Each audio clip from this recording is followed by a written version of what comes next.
During SSC preparation क्या सिर्फ आपको लगता है कि आपकी कंसिस्टेंसी टूट रही है? तो आप बिल्कुल गलत हैं। आज डे 23 है मेरी प्रेप को स्टार्ट हुए और आज तो बिल्कुल पढ़ने का मन नहीं कर रहा है, मतलब सीरियसली एकदम जीरो मोटिवेशन था। तो ऐसा ना सोचे कि बस आपकी कंसिस्टेंसी टूटती है, बट फ़र्क इतना है मैंने बोला कि गिव अप नहीं करूँगी, चाहे 1 घंटे 2 घंटे कुछ भी पढ़ूंगी, लेकिन अपने डे को प्रोडक्टिव बनाऊंगी, तभी कंसिस्टेंसी बनेगी। Hi everyone, I am Preeti and I am a beginner SSC aspirant. I have given a challenge to myself that I have to complete my whole SSC syllabus within 180 days, and this is going to be day 23 of my challenge. I have successfully completed day 22. Now it's time to day 23. So सबसे पहले मैंने to do list already बना लिया है. You guys have already seen that. So now I'm going to take सबसे पहले percentage का lecture and then I will start my day with calculation, vocab, etc. according to my to do list. तो मिलते हैं करने के बाद and let me know in the comment section how is your preparation going on. So मिलते हैं करने के बाद, बाय। तो यहाँ पे मैं परसेंटेज का लेक्चर लेना स्टार्ट कर देती हूँ। और आज मैंने तो वैसे भी डिसाइड किया था कि बस एक लेक्चर लूँगी, क्योंकि पढ़ने का तो सुबह से मन कर नहीं रहा था, इसीलिए मैंने टू डू लिस्ट में भी बस 5-6 ही टारगेट्स लिए थे, क्योंकि अगर कम रहेगा ना तो वो माइंड में कहीं ना कहीं रहेगा, चल बस थोड़ा सा ही तो करना है, कर ले। तो ऐसे करने से ना हो जाता है कंप्लीट चीज़ें।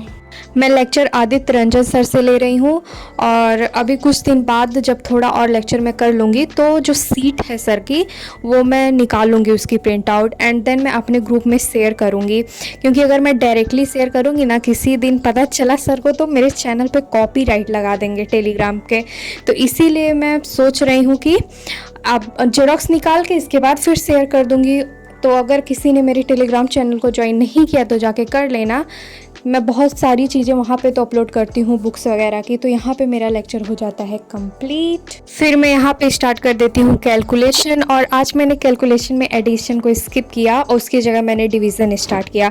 तो अभी मैं कर रही हूँ सब्ट्रैक्शन, मल्टीप्लिकेशन एंड डिवीज़न। इसके बाद फिर वही स्क्वायर, क्यूब, टेबल्स वगैरह मैं करती गई। और मैं इतने दिन से लिख रही हूँ फिर भी कहीं ना कहीं मिस्टेक कर ही देती हूँ, परफेक्शन अभी आ ही नहीं रहा है।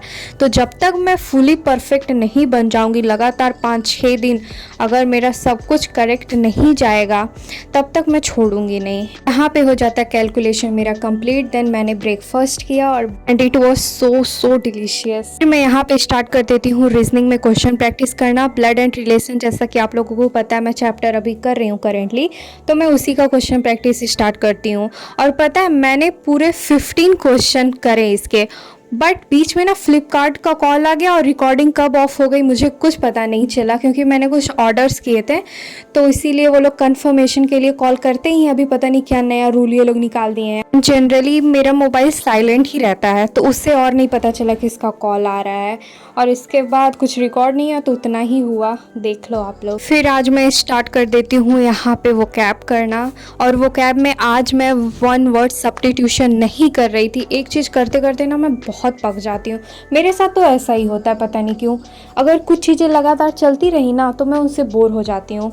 तो यहाँ पे मैं करने लग जाती हूँ इडियम्स एंड फ्रेजेस वोकैब में। बहुत लोगों को पूरे एसएससी की सिलेबस चाहिए थी कि क्या क्या एसएससी में पूछा जाता है, तो मैंने यहाँ पे वीडियो बना दिया है। आप यहाँ पे पॉज कर करके स्क्रीनशॉट ले सकते हो। सारा कुछ इसमें है, लाइक मैथ का, रीजनिंग का, इंग्लिश का, जितना भी टॉपिक है सब कुछ मैंने ये जब स्टार्ट करने वाली थी प्रेप ना तो पहले ही लिख लिया था। इससे एक ब्रीफ आइडिया मिलता है कि हाँ मुझे क्या क्या पढ़ना है। तो आप लोग भी अगर नहीं लिखे हो तो इसे लिख लो, इसके अकॉर्डिंग फिर अपना करते रहो।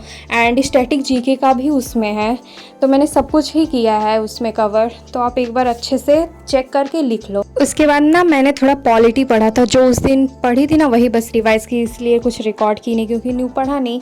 और फिर यहाँ पे मैं स्टार्ट कर देती हूँ मॉक देना। और आज मैं मॉक दे रही हूँ एक्टिव एंड पैसिव का, मतलब इंग्लिश का। और मुझे लगता था कि मेरा एक्टिव एंड पैसिव काफ़ी ज़्यादा ठीक हो चुका है, बट फिर भी 50 में से बस 45 मार्क्स आए। एटलीस्ट 50 इसमें तो आने चाहिए था ना, क्योंकि इसमें में मेरी पकड़ बहुत अच्छी है। नेक्स्ट टाइम ट्राई करूँगी फुल मार्क्स लाने का, देखती हूँ कितना आता है। तो जैसे तैसे आज मन नहीं कर रहा था, फिर भी मैंने कुछ ना कुछ तो पढ़ ही लिया। इसलिए अगर आप लोगों का अभी मन नहीं करता है पढ़ने का तो 1-2 घंटा पढ़ ही लिया करो, नहीं तो कंसिस्टेंसी ब्रेक हो जाती है और रिग्रेट ऊपर से होता है। और एक तो एक गर्मी क्या पता कितना प्रचंड हो रही है ना, कुछ समझ नहीं आ रहा है। तो मिलते हैं कल। आपका डे कैसा रहा मुझे कमेंट सेक्शन में ज़रूर बताना। Till that tata bye bye.